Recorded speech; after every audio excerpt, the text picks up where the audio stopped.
Good day, everyone. My name is Banjore, and we are here talking about leadership that it is influence upon good and bad leadership. So, business organizations, companies, families, all are successful because there's a leader somewhere to harness the graces, the prayers, the goodwill, the tools of people, so as to make that family or the organization, as it were, successful. So, if you are saying that there are ingredients, there's no one ingredient that will make a nation or an organization successful.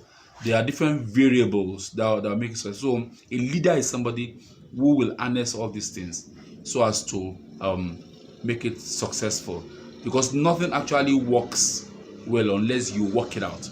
So the person who work it out is the leader that we are talking about here. And so it's so important for you and I to know and to have it in our heart and to separate it into places that there are different things, different variables that will make your family, your organization, and the nation work. We cannot elevate one thing above the other.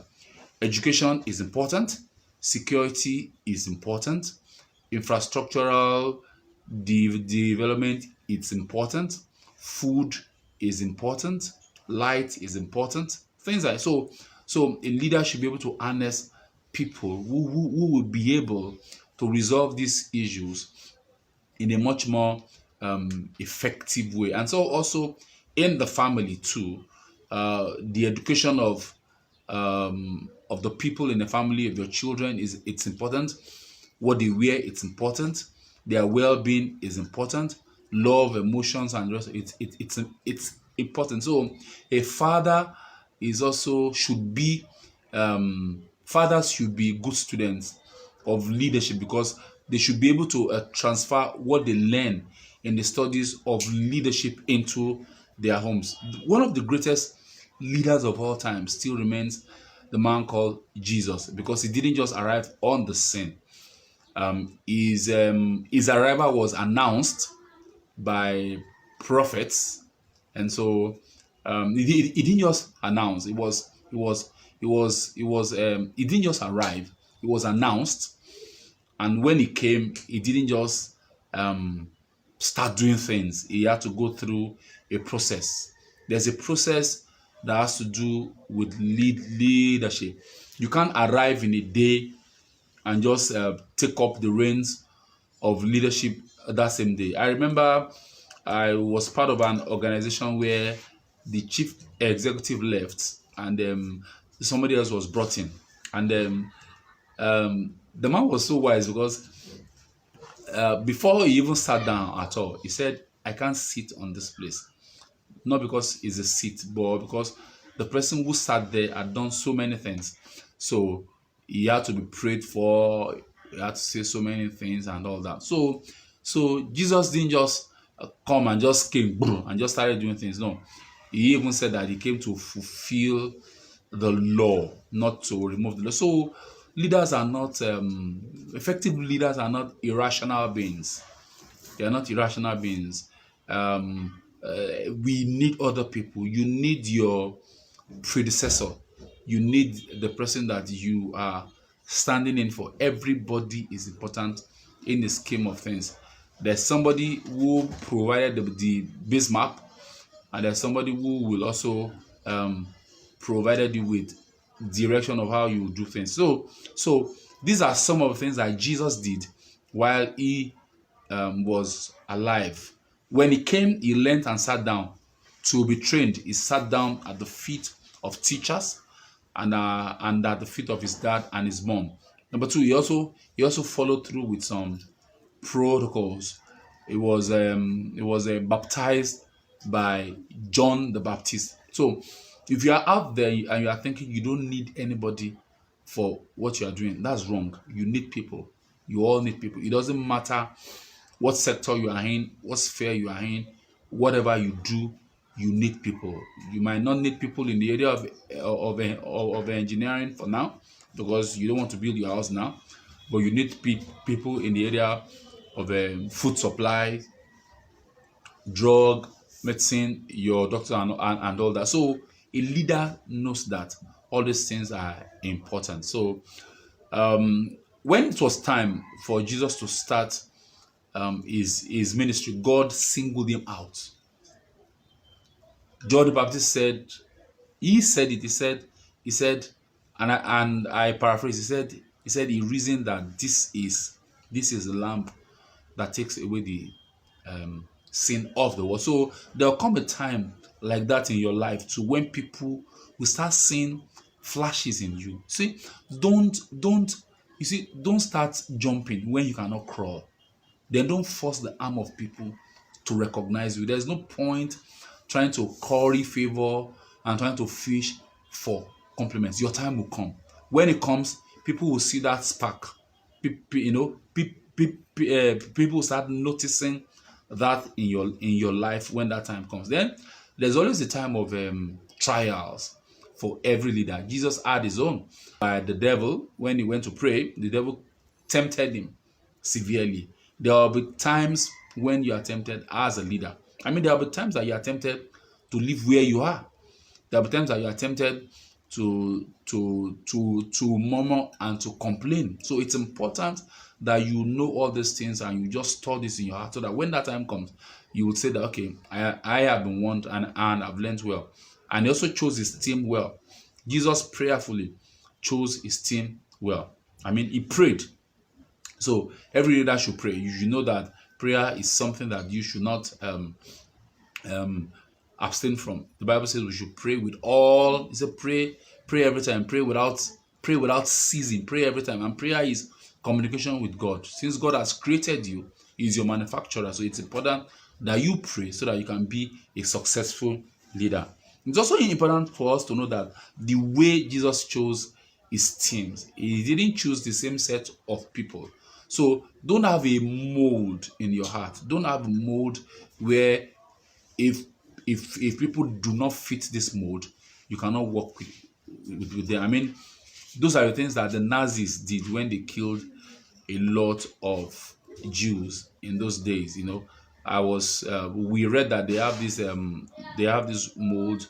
They have this thing that they used to measure the jawline and the face of people, and when they didn't match that, they just took them out into camps and some they killed because they felt they were less than human. So don't judge people by the outward appearance. The person you are going to employ or you are going to use on your team might not be fine. He might not dress well, but this person might be diligent. He might be loyal. Loyalty is not in what people wear. Loyalty is not in how people smell.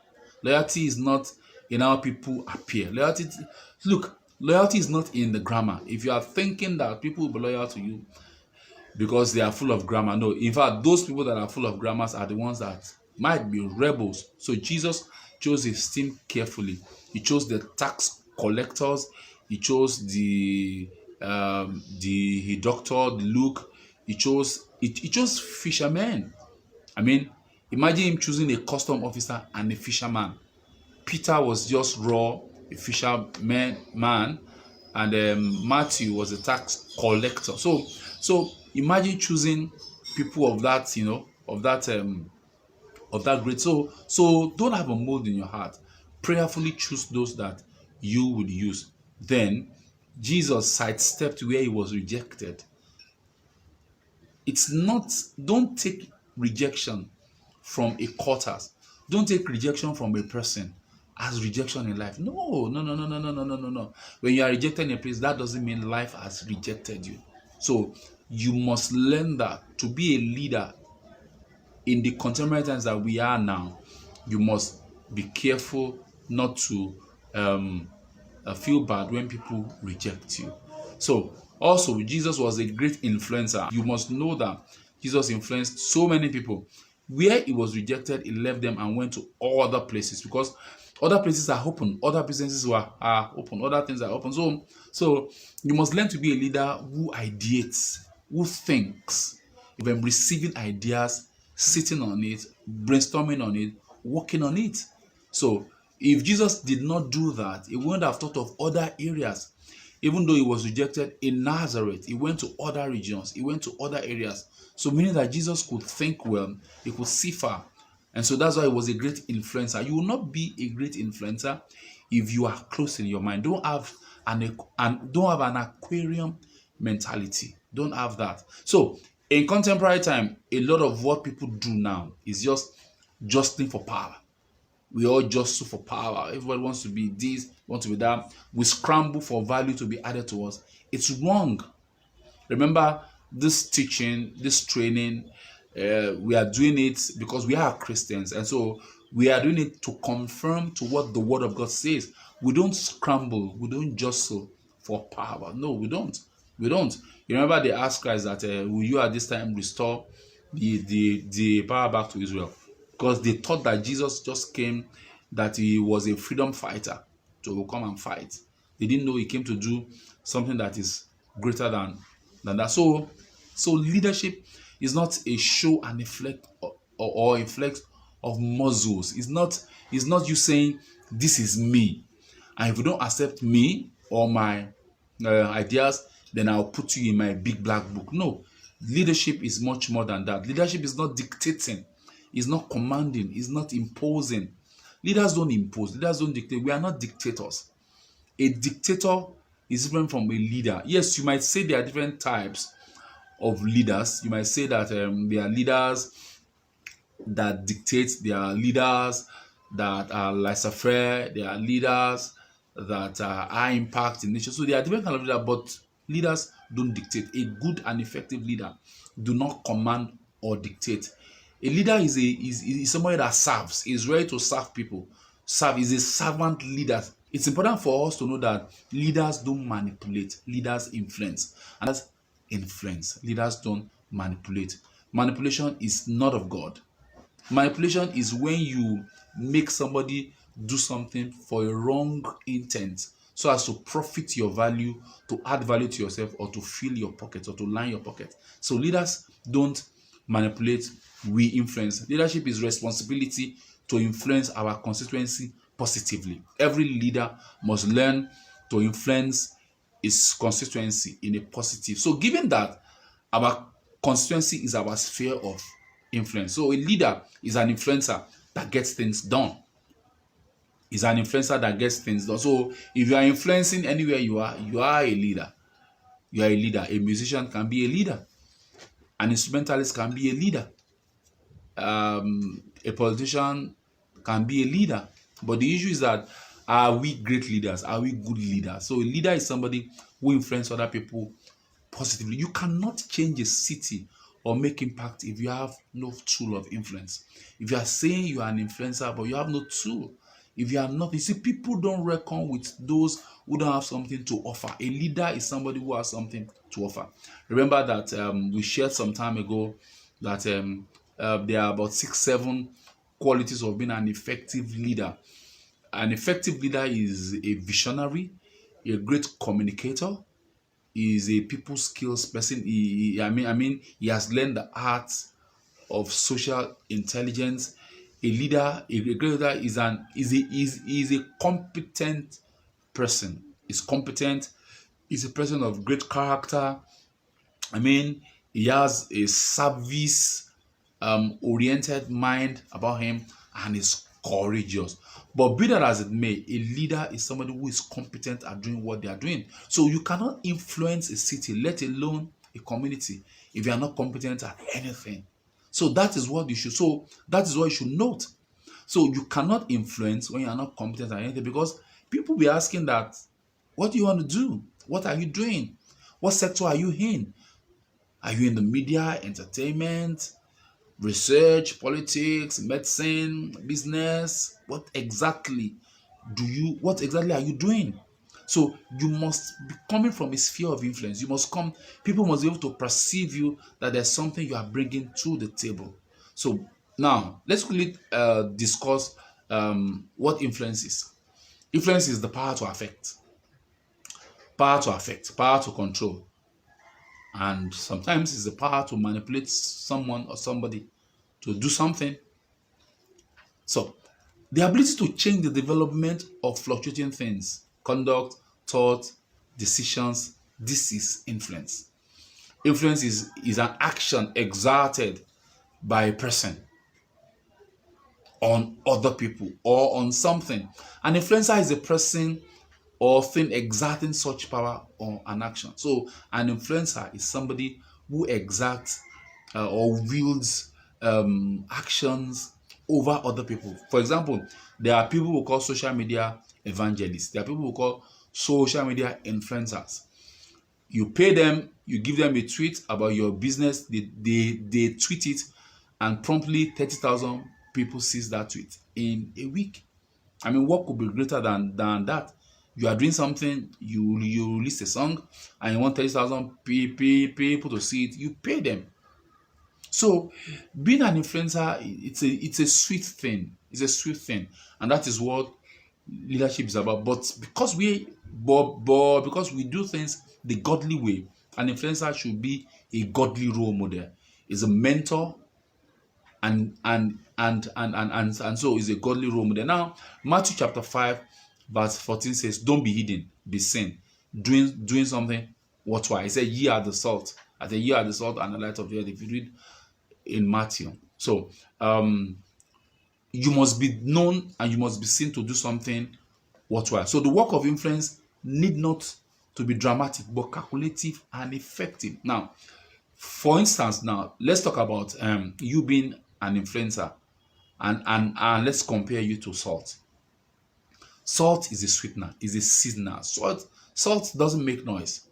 Salt is not dramatic. Salt is not like fire. Fire is dramatic. You bring fire to a place, it burns everywhere. It consumes everything. Some leaders are fireful. They just come to a place, they just consume everything, and they oppress everybody. But the salt is a sweetener. And salt does not, it's not boisterous. You just add a little bit of salt to food and it changes the taste. It sweetens it. Are you a leader that is a sweetener, or are you a leader that consumes? Now, we must put this in proper perspective, because if you are an army general or you are a commander and you are a soldier, then probably you need to be a fire so that you can crush those that you need to crush. So we must put this in perspective. An influencer adds value. These are some things that we need to know about who an influencer is. An influencer adds value. An influencer thinks futuristic or generationally. An influencer thinks productively. An influencer thinks empowerment, helping people. An influencer thinks team and not mercenary. Some leaders are not wise. They pay mercenaries to come and do in their organization what they could have trained their people to. I mean, if I'm paying somebody $1 million to come and do something in my organization, how much will it take me to train somebody there? How much will it take me? I know of somebody in an organization that their machine got spoiled and they had to fly expatriates in to come and repair those machines. I'm not saying it's wrong, it's okay, but is it possible for you to also fly people out to also train them? So a leader thinks futuristic and thinks team, and most times not mercenary. Homegrown leaders is better than you going to source from outside. I mean there are companies around the world that have homegrown leaders. Example, there's a man called Jack Welch, who I think was in General Electric. He was there for 41 years. He started as a low-level employee, and he ended up becoming their chief executive. 41 years in one company. So this is an example of people who lead with a purpose. Then a leader, then an influencer think solution and not entitlement.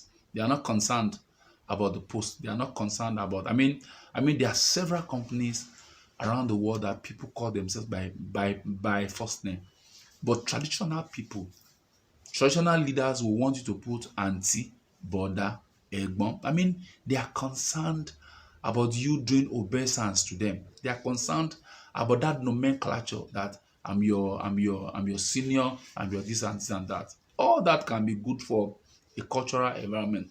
But if you are trying to achieve a lot, if you are trying, because we cut across different cultural times. Somebody from the east now might not want to kneel down for someone in the southwest. And here you are saying anybody that serves you must kneel. And they might not want to do that there because that's not their culture. So, or somebody from the north. So you must have an understanding, or you are bringing an expatriate to come and work for you in your telecoms company, and you're expecting him to be prostrating. Why? Why? So influencers think global, they think community, they think compassion. Influencers, godly influencers think people matters. And so they ask themselves, how can I get people to be blessed? There's somebody you know, a woman who took all her staff. She took all her staff. She's a billionaire. She took all her staff on an all expenses paid trip for a vacation. I mean, how cool is that? He didn't tell them, okay, you have to buy this car, you contribute this money, blah, blah. No, all expenses paid trip. There's somebody I know that in his company, they purchased cars for their staff, and they worked out a way of them paying back bit by bit. I mean, how cool is that? That is a positive influencer. So influence is empowering others to achieve goals. When you teach somebody what you know, you are empowering him to do what only you are doing. Empowering others to achieve goals means you are influencing, you are bringing out the best in people. So putting their needs ahead of yours. As a leader, leaders put their needs ahead, put other people's needs ahead of their own. So when you influence in multiple ways that profits people, it is called servant leadership. So, and it launches you into greater realms of success. So one of the highest platforms to launch towards influencing others is serving them. And that is what we should know. Let's quickly take a breather right now so that everything I've said will just sink in. So, monumental leaders have achieved these heights because they served. They served. And presidents around the world are still serving. Former presidents are still going around. They are not sitting down in their farm. They've learned what this generation has not learned. They are still going around, mediating, settling issues, settling fights, advocacy, serving. Not because of the money, but because they love to do it. So this is something that we need to learn. We need to learn. Leaders do and others follow. It's not that leaders now say and expect others to do while they are not doing. Because you see, in a society where a leader is asking people to do what they are not doing, chaos always reigns in such society. You cannot be in an organization and you're asking people to resume by 7 a.m. But you as a leader, you are resuming 12 and closing by 3. And members of your family that are in that company are also doing likewise. No, you are running that organization aground. So we must be effective in the way that we lead people. So to influence as a businessman, as a teacher, as a thought leader, as a politician, as a sports person, we need to start thinking about who we really are. Who you really are. Then to also ask yourself that what are the tools of influencing? So there has to be a tool. There has to be a skill set. There has to be something that you can influence people by. There has to be a dominant DNA of your company ideals, principles in you, or else you will only influence yourself. You will be the bad egg that will run things down because you will be self-absorbed and all that. So whatever you want to make others to see, to do, you must first and foremost embody this. So 2 things: identify who you are and the ideas that you want to bring on the table, and identify the tools. Now let's end this video by talking about the keys to influence or the strategies to influence. Number one, you must gain the trust of others. Trust is a good foundation for influence. When people trust you, there's enough high quotient of influence. Your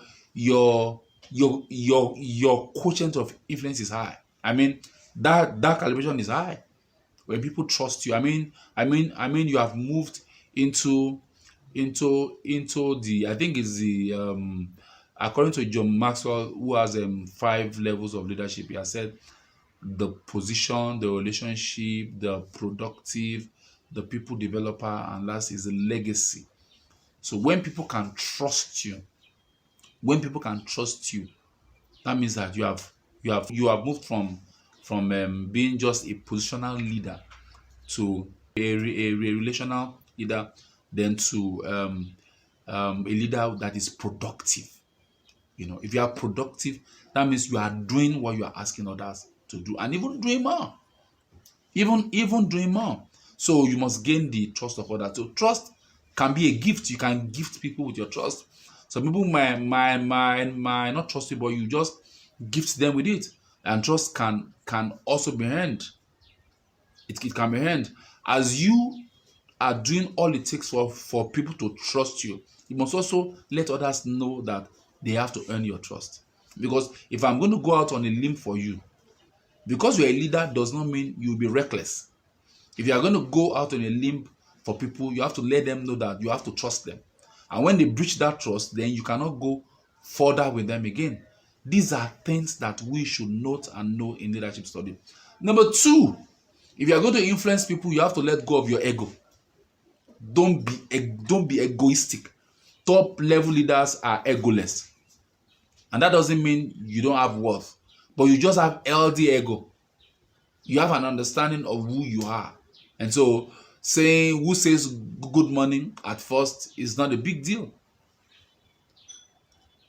Top level leaders fly around the world to say hello, to say hi, to go to events. Sometimes when I watch events on TV and I see, I see somebody doing his 70th birthday and I see people flying from the US. I see people flying from the Caribbean. I'm like, why are they there?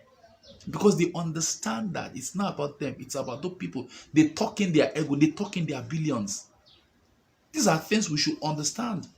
Number three, if you want somebody to trust you, if you want to influence, one of the things you do is that you must demonstrate your competence.